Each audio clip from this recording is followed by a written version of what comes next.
tumenye inyigisho za Kiliziya. Urashaka gusobanukirwa n'amahame ya Kiliziya? Waba se ugishidikanya ku nyigisho Kiliziya tugezaho? Tega amatwi ikiganiro tumenye inyigisho za Kiliziya.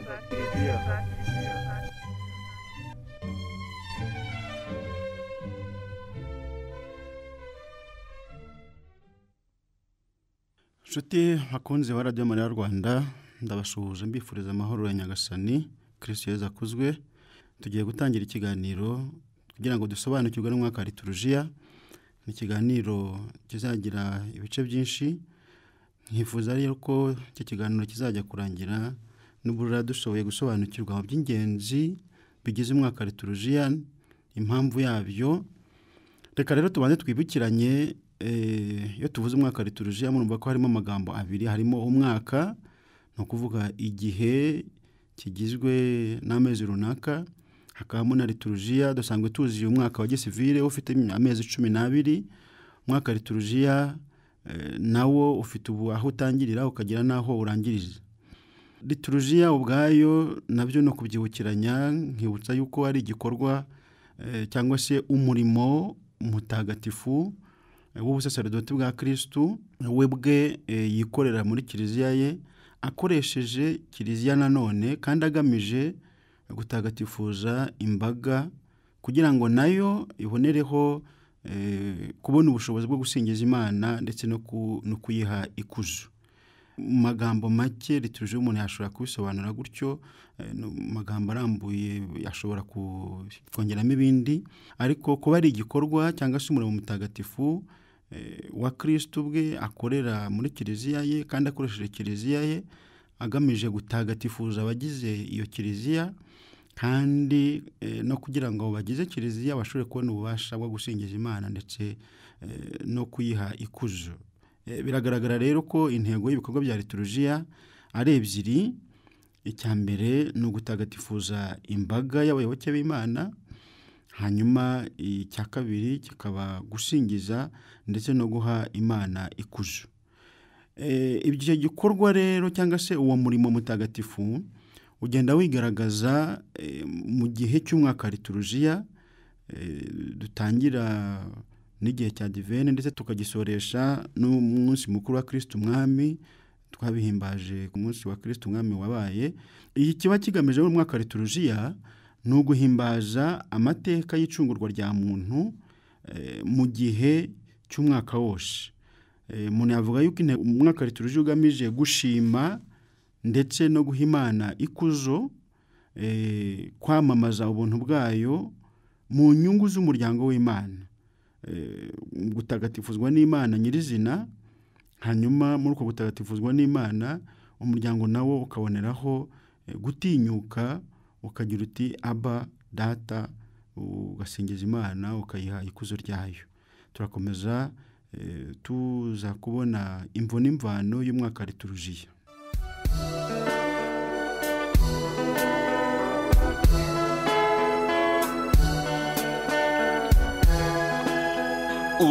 Urumugenga w'ibihe, urumutware w'ibiremwa, utwazi neza.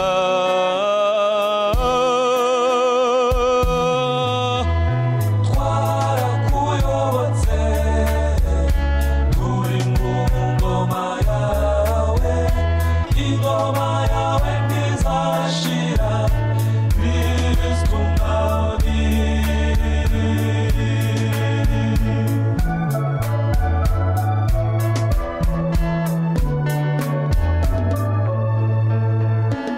Urumutware w'ingoma, abami baragukeza, ubarusha ubwema.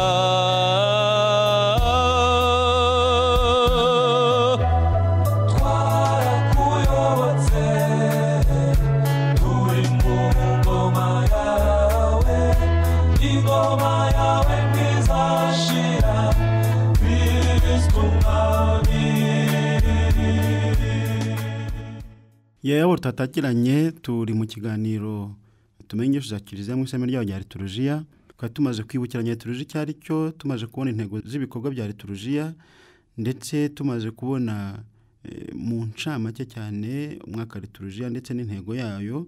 Ni uburyo bwo kwinjira mu kiganiro ubwacyo ubu niho gitangiye. Tukaba tugiye kureba rero imvo n'imvano y'umwaka liturujia. Iyo tuvuze umwaka liturujia nk'uko nayo maze kubivuga, ndetse n'uko iyo ndirimbo irangije kusa n'ibiducengezamo, ni guhimbaza amabanga y'icungurwa rya muntu, amateka y'icungurwa rya muntu ashingiye nyine ku buntu bw'Imana bwigaragaje muri Yezu Kristo. Bifite imvano rero, ntabwo ari ibintu byaturutse mu kirere, bifite imvano. Imvano ya mbere, umwaka liturujia ufite imvano mu minsi mikuru y'Abanyayisiraheli. Turabizi neza ko kwemera kwacu twebwe twakiriye ari ukwemera guturuka ku Banyayisiraheli, tukakwakira tukakugira ukwacu kugira ngo kutubesheho kandi kudufashe kurushaho kwisanisha n'Imana. Mu kiragano cya kera tubona ubuhamya bwo kubaho k'umwaka nyobokamana warangwaga n'ibikorwa byo kubaha Imana, cyane cyane bijyanye n'ibihe by'isanzure, mu gifaransa bita wenda cosmos. Iyo minsi mikuru geragera nko kuri 5. Icya mbere, umunsi usanzwe wasozwaga n'igitambo cya buri munsi. Ibyo tubisoma mu gitabo cy'imuka Misiri, umutwe wa 29 umurongo wa 38 kugera 42, n'igitabo cy'ibarura umutwe wa 28 umurongo wa 38. Umunsi usanzwe wose wasozwaga n'igitambo ndetse no gucana urumuri, bisobanura ko umunsi urarangiye, reka dushimire Imana yuko y'ibyo twakoze, ariko kandi tunacane n'urumuri duherekeza muri iryo joro tugiyemo, tujyane n'Imana. Ikindi cya kabiri, indi mvano ya kabiri muri iyo minsi mikuru y'Abanyayisiraheli, guhimbaza Sabato. Sabato wari umunsi ukomeye kandi buri Munyayisiraheli yubahirizaga akanubaha cyane. Guhimbaza rero Sabato byari bigamije kubaha ndetse no gutagatifuza iminsi igize icyumweru, cyane cyane umunsi w'ikiruhuko. Byo tubisoma mu gitabo cy'imuka Misiri, umutwe wa 20 umurongo wa 8 n'umutwe wa 23 umurongo wa 12, yewe no ku mutwe wa 34 umurongo wa 21. Ikindi, kundi munsi mukuru wabagaho ni uguhimbaza imboneka y'ukwezi. Buri mboneka y'ukwezi, umunsi wa mbere w'ukwezi wabaga ari umunsi ukomeye ku Banyayisiraheli, bashimira Imana ukwezi kurangiye, ariko nanone banayiragiza mu kwezi gutangiye. Ibyo tubisoma mu gitabo cya mbere cya Samueli, umutwe wa 20 umurongo wa 5, mu gitabo cy'umuhanuzi Amos, umutwe wa 8 umurongo wa 5, yewe no mu gitabo cya Yozuwe, umutwe wa mbere umurongo wa 13. Aha niho hari amabwiriza yo ategeka umuryango w'Abanyayisiraheli guhimbaza umunsi wa mbere w'ukwezi. Undi munsi mukuru y'Abanyayisiraheli ni umunsi mukuru wo kugisha. Ni umunsi mukuru wo kugisha, dusoma mu gitabo cy'imuka Misiri, umutwe wa 12. Kugisha ndabizi ko ari ugusuhuka kw'aborozi bajya gushakisha ahantu hari ubwatsi. Ibyo naryo byakorerwaga umunsi mukuru nko gusezera ku miryango yabo, ariko nanone birageze n'Imana muri urwo rugendo bagiye gutangira, bagiye gushakisha ubwatsi bw'amatungo. Hanyuma uretse iminsi mikuru y'Abanyayisiraheli tubonamo ko ari isoko wenda ya kure y'umwaka wa liturujia, hari n'iminsi Abanyayisiraheli bagiraga yo kubaha umusaruro wabo. Umwe muri iyo minsi rero twavugamo umunsi w'imigati idasembuye wabaga mu ntangiriro z'isarura. Tubisoma mu gitabo cy'imuka Misiri, umutwe wa 23 umurongo wa 15, n'igitabo cy'ivugurura amategeko, umutwe wa 6 umurongo wa 8, aho Abanyayisiraheli bahabwa ibwirizwa ryo kujya bahimbaza umunsi w'imigati idasembuye. Hanyuma undi munsi mukuru ujyanye no kubaha umusaruro ni ugutura imbuto za mbere, kuzitura Imana. Umuntu yagereranya n'umuganura wacu wa Kinyarwanda. Tubisoma mu gitabo cy'ivugurura amategeko umutwe wa 26 umurongo wa mbere kugera ku wa 2. Undi munsi ujyanye no kubaha umusaruro ni umunsi wo kwishimira umusaruro. Tubisoma mu gitabo cy'imuka Misiri umutwe wa 23 umurongo wa 16, mu gitabo cy'ivugurura amategeko umutwe wa 16 umurongo wa 3, mu gitabo cy'Abalevi umutwe wa 23 umurongo wa 24 kugera ku murongo wa 23. Aha hose bavuga amabwiriza agomba gukurikizwa mu kwishimira umusaruro wabonetse. Mu gihe cy'abahanuzi iyi minsi mikuru yagiye yibanda cyane cyane ku gitekerezo cyo gutegereza umukiza Mesiya. Aha ni iminsi ijyanye no kubaha umusaruro. Ahandi bigaragara yuko ari isoko ya kure y'umwaka wa liturujia ni iminsi mikuru ya Kiliziya. Iminsi mikuru ya Kiliziya. Kiliziya ifite akamenyero ko guhimbaza iminsi mikuru imwe ikomeye ndetse ikagira n'ibyo yibuka bigamije guhamya ukwemera ndetse no gukomeza abemera. Ihimbaza ibyagezweho le déjà accompli cyangwa se ibitegerejwe le pas encore accompli, igamije nyine guhimbaza ibyujujwe n'ibitegereje kuzuzwa. Byanditswe bitagatifu byo mu Isezerano Rishya bitugaragariza ko liturujia ihimbaza amateka y'icungurwa ryujurijwe muri Kristo. Amateka y'icungurwa yujurijwe muri Kristo. Ayo mateka namwe c'est l'histoire unique, kandi akaba ari amateka adashobora kwisubiramo, l'histoire répétitive. Donc c'est une action accomplie une fois pour toutes. Igikorwa cyabaye inshuro imwe rukumbi kandi kidashobora gusubirwamo. Tubisoma mu ibaruwa Paulo Mutagatifu yandikiye Abanyaroma umutwe wa 6 umurongo wa 9, yewe no mu ibaruwa yandikiwe Abaheburayi umutwe wa 7 umurongo wa 27. Iki gikorwa rero gifunguriwe ibihe byose ndetse n'abantu b'ibihe byose binyuze ku muco wo kwibuka. Kwibuka gukorwa muri liturujia hakurikije rya tegeko rya Kristo wagize uti ibi mujye mubikora munyibuka, nk'uko tubisoma mu Evanjili ya Luka umutwe wa 22 umurongo wa 19, ye no mu ibaruwa ya mbere Paulo Mutagatifu yandikiye Abanyakorenti umutwe wa 11 umurongo wa 25. Kristo rero yafunguye umwaka w'impuhwe wari warahanuwe n'umuhanuzi Izayi. Igitabo cy'umuhanuzi Izayi umutwe wa 61 umurongo wa mbere kugera ku wa 2. Bityo ku mukristo igikorwa cyari cyose cya liturujia kimwinjiza mu mateka y'icungurwa rye ku buryo busesuye kandi ku buryo budashidikanywaho burambuye. Indi ngingo ya 4 yaba isoko y'umwaka liturujia ni iminsi mikuru dusanga muri Bibiliya ntagatifu. Iyo dusomye Bibiliya dusangamo iminsi igamije n'ibintu bitanu. Iminsi mikuru igamije ibintu bitanu. Icyambere nuko umunsi mukuru wose tubona muri Bibiliya ntagatifu ugamije kwibuka ikintu runaka, anamnese. Imana ikomeza kwigaragaza mu mateka ya muntu mu bitangaza binyuranye byayo.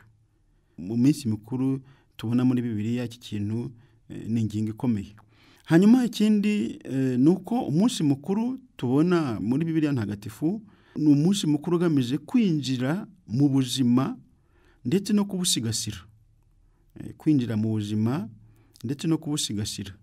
Ikindi nuko umunsi mukuru dusanga muri Bibiliya ntagatifu usanga ari umunsi umeze nk'umusogongero w'ibizaza cyangwa se ubuzima bw'iteka, avant goût de l'éternité. Ikindi nuko iyi minsi mikuru dusanga muri Bibiliya igamije gufasha abantu kugaragaza ibyishimo bishushanya bya byishimo bizahora witeka. Bityo rero izi ngingo uko arenye tubona ari ibimenyetso simusiga bigaragaza imvo n'imvano y'umwaka liturujia. Iminsi mikuru y'Abanyayisiraheli hanyuma iminsi yo kubaha umusaruro, hanyuma iminsi mikuru ya kiliziya, ndetse n'iminsi mikuru dusanga mu Bibiliya ntagatifu n'ibyo igamije igenda yerekana. Reka dufate akaruhuko gatoya tuze gukomeza mu kanya.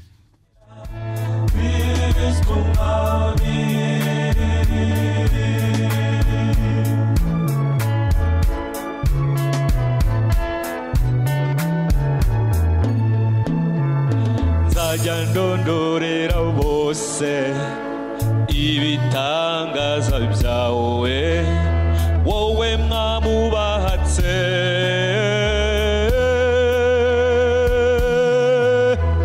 Twarakuyobotse turi mu ngoma yawe, ingoma yawe ntizashira, Kristu mwami.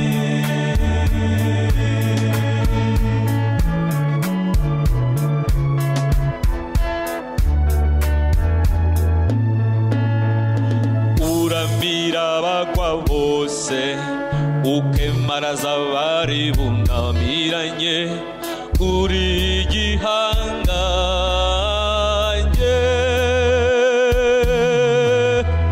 Twarakuyobotse turi mu ngoma yawe, ingoma yawe ntizashira, Kristu mwami.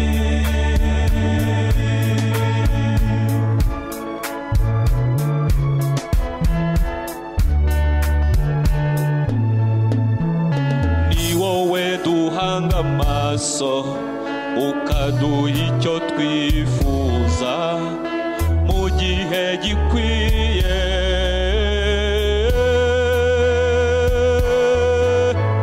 Twarakuyobotse turi mu ngoma yawe, ingoma yawe ntizashira, Kristu mwami.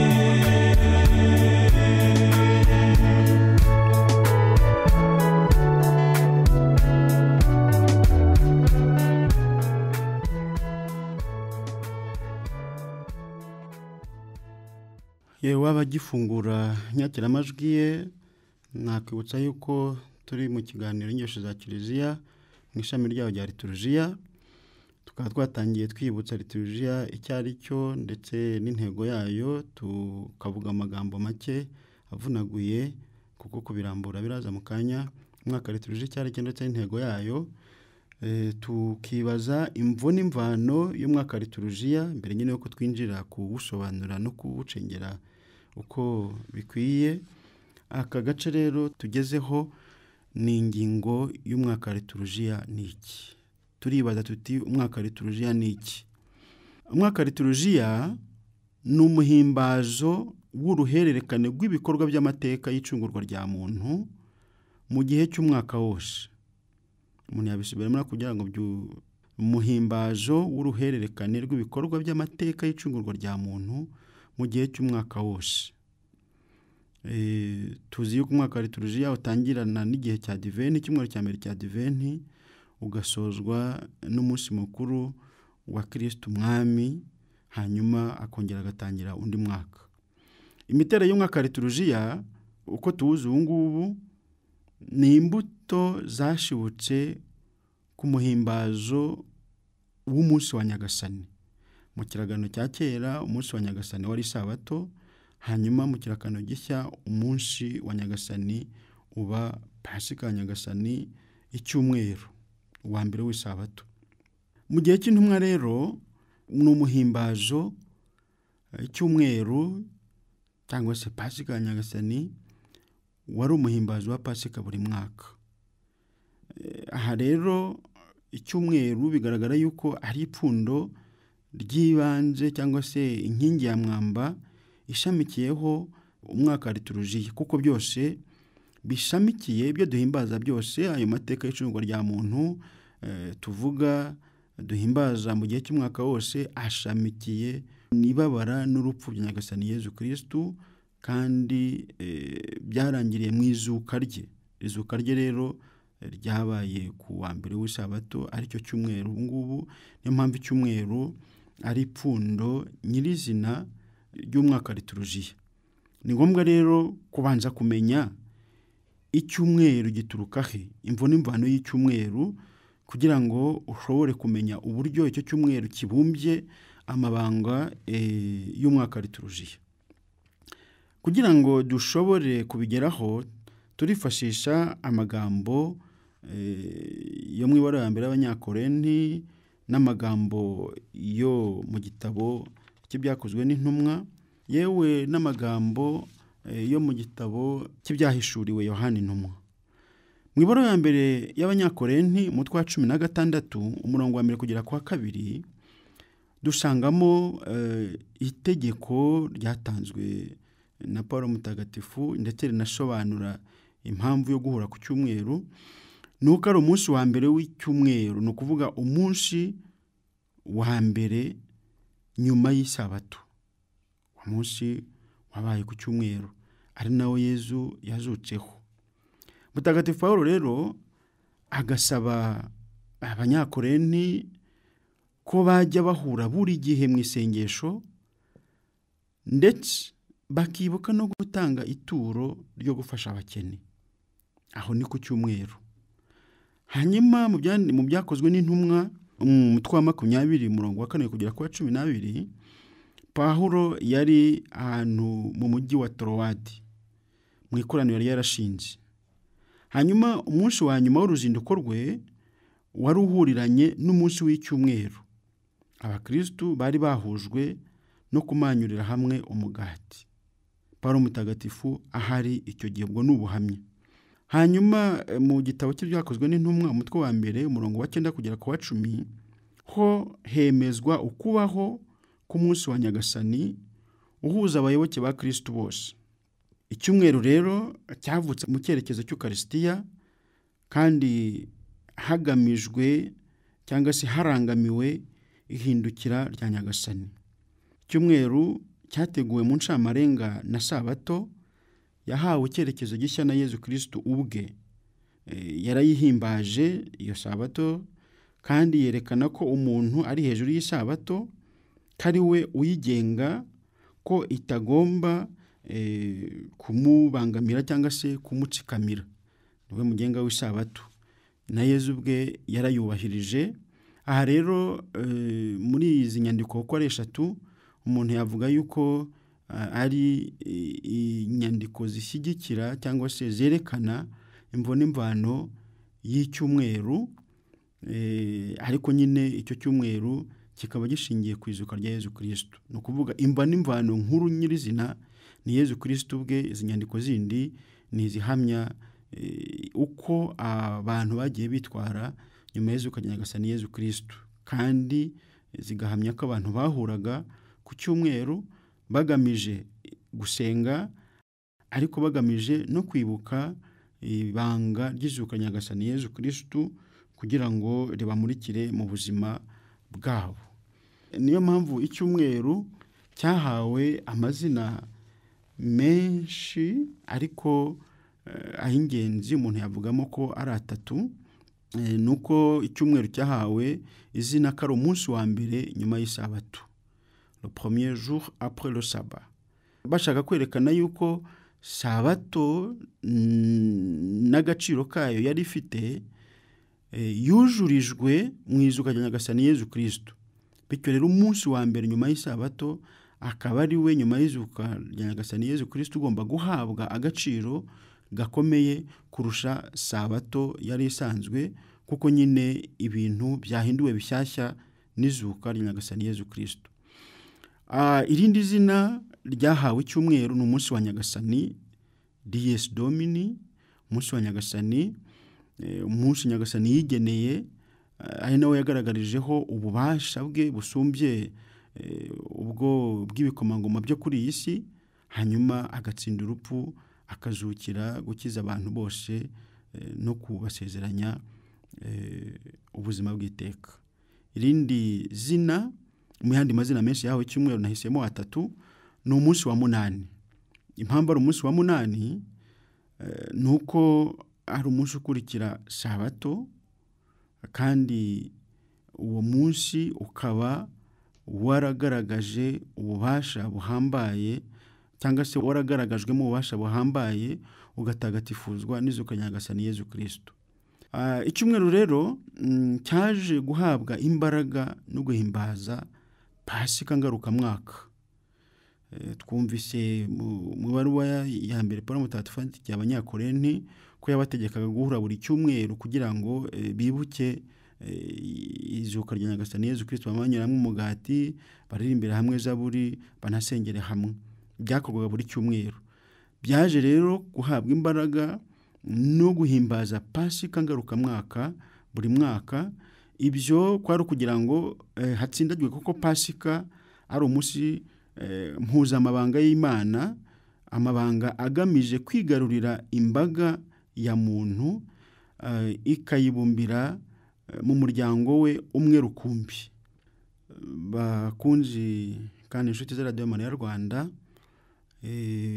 mu kwinjira muri iki gice cy'umwaka liturujia twiyemeje kuganiraho, yaba ari ingingo ya mbere twaganiraho, ubundi tukitegura kwakira ibindi bice mu biganiro bizakurikiraho. Ariko mbere yo gusoza, ndagira ngo nze gufata akanya nsubize ibibazo bimwe na bimwe byagiye bimbarizwa mu gikari. Kubisubiza gutya muri rusange bikumbwa n'abantu benshi, natekereje ko ari byo byiza kugira ngo nsubiza umuntu ku giti cye.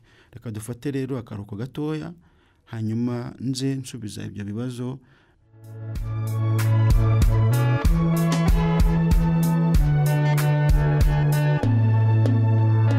Kristo umwami w'uru Rwanda, abakwemera twaje tugukomeye yombi.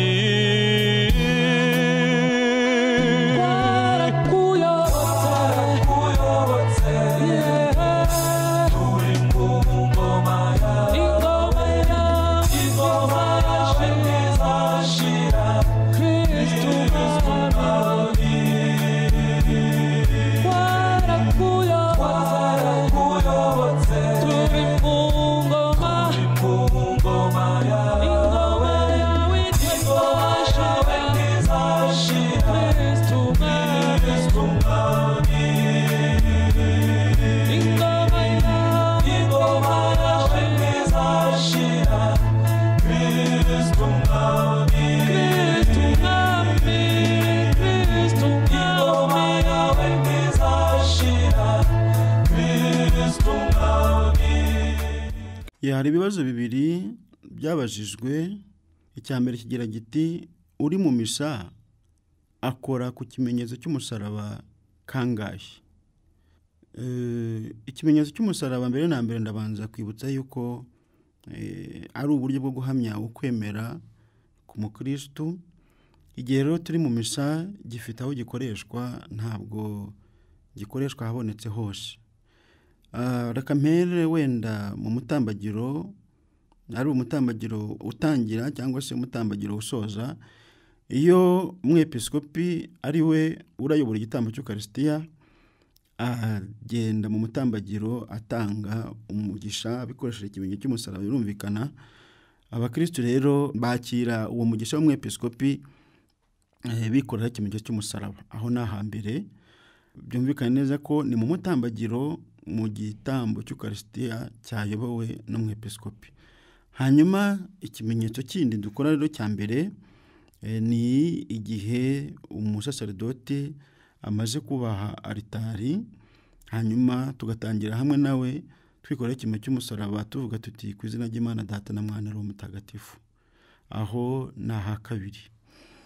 Hanyuma aha gatatu twikorera ikimenyetso cy'umusaraba ni igihe dutangarijwe ivanjiri ntagatifu, igihe umusaserdoti cyangwa se umudiyakoni adutumiye mu kwakira ivanjiri ntagatifu, agira ati amagambo y'ivanjiri ntagatifu uko yanditswe na runaka. Twikorera ikimenyetso cy'umusaraba ku gahanga, ku munwa ndetse no ku gituza. Aho ni aha gatatu. Ahandi twikoreraho ikimenyetso cy'umusaraba ni igihe dushoje igitambo cy'Ukaristiya, mu gihe umusaserdoti cyangwa se umwepiskopi aduha umugisha tuwakira twikoraho ikimenyetso cy'umusaraba. Ahandi dushobora kwikoraho ikimenyetso cy'umusaraba ni igihe bibaye ngombwa yuko mu gitambo cy'Ukarisitiya wenda mu gihe cyo gusaba imbabazi umusaserdoti cyangwa se umwepiskopi bakoresha uburyo bwo gutera amazi y'umugisha abakristu. Icyo gihe amazi y'umugisha akugezeho uyakira kwikoraho ikimenyetso cy'umusaraba. Nta handi rero hateganyijwe n'ibitabo bya liturujia kwikoraho ikimenyetso cy'umusaraba uretse aho ngaho. Hari abagerageza kwikoraho ibimenyetso byinshi by'umusaraba, ibyo ni ibintu bishobora gutera urujijo, ariko mu gitambo cy'Ukarisitiya ni aha ngaha gusa. Hanyuma mu kibazo cya kabiri, kiragira kiti mu gihe cya consécration gupfukama bitangirira hehe bikarangirira hehe? Nibutse ko mu gihe cya consécration ari cya gihe umusaserdoti aba atabaje Roho Mutagatifu kugira ngo amanukire ku mugati ndetse na divayi bishobore guhinduka umubiri ndetse n'amaraso bya Kristo nyine. Iyo rero indirimbo ya Nyir'ubutagatifu irangiye, ubwo tuba tugiye kwinjira muri iryo banga rikomeye. Ababishoboye bose rero barapfukama. Ababishoboye ndavuga abatarwaye mu mavi cyangwa se abadafite izindi mpamvu zibabuza gupfukama, barapfukama kugira ngo binjire muri iryo banga ryo gutabaza Roho Mutagatifu bafatanyije n'umwepiskopi cyangwa umusaserdoti. Hanyuma iyo uwo musaserdoti amaze kutubwira ati iri ni iyobera rikomeye ry'ukwemera, bamwe bashobora guhaguruka cyangwa se dushobora guhaguruka, ariko ubundi ni byiza ko tukomeza gupfukama kugeza ku gisingizo cy'indunduro kiriya umusaserdoti agira ati dawe Mana ushobora byose. Icyo gihe ikoraniro ryose niho rihaguruka kirangiye. Naho ubundi bitewe n'uko ahantu hameze cyangwa se n'uko hateye, iyo umusaserdoti amaze kutubwira ati iryo ni iyobera rikomeye ry'ukwemera, dushobora guhaguruka, ariko nanone ni byiza ko twashobora kugera kuri kiriya gisingizo cy'indunduro. Ibyo rero nibyo bibazo byari byabajijwe, nkaba nizera yuko bishubijwe ku buryo bwumvikana kandi ku buryo butarimo ibintu biremereye cyane. Abasobanukiwe namwe mujye musobanurira abandi. Nshimire abakurikiye kino kiganiro ndetse n'ubutumwa biyemejwe ku byavugiyemo kubigeza ku bandi. Asigaye nkabatumirira mu kindi kiganiro tuzakora dukomeza kuzirikana kuri uyu mwaka wa liturujia, ariko noneho tureba uburyo umwaka wa liturujia wagiye ukura muri liturujia ishamikiye ku muco w'i Roma hagati y'ikinyejana cya 4 n'icya 16. Ndabashimiye kandi mbifurije umugisha w'Imana.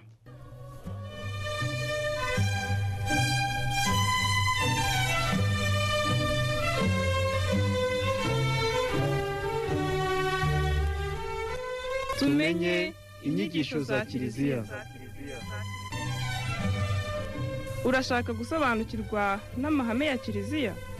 Waba se ugishidikanya ku nyigisho Kiliziya tugezaho? Tega amatwi ikiganiro Tumenye inyigisho za Kiliziya.